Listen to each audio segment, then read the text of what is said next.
Climate activist सनम वांगचुकनि दान मोनसे ले टु दिल्ली थाबायना हानजा सुरनाया जागायजेनबाय।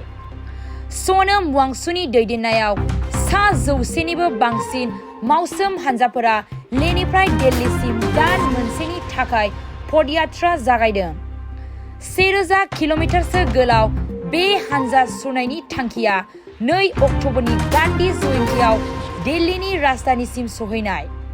हानजा सुरगिरिफोरा गावसोरनि दाबिफोरनि फारसे नोजोर बोनो थाखाय हानजा सुरदों।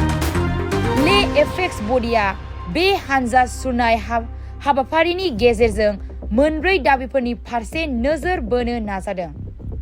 बे दाबिफोरानो जाबाय लादाखखौ आलादा रायजोनि गोनांथि होनाय, लादाखखौ 6थि फारिलाइयाव गनायथि होनाय, लादाखनि थाखाय मोनसे आलादा पाब्लिक सार्भिस कमिसन दाफुंनाय आरो ले आरो कारगिल जिल्लाफोरनि थाखाय आलादा लक सभा मासि।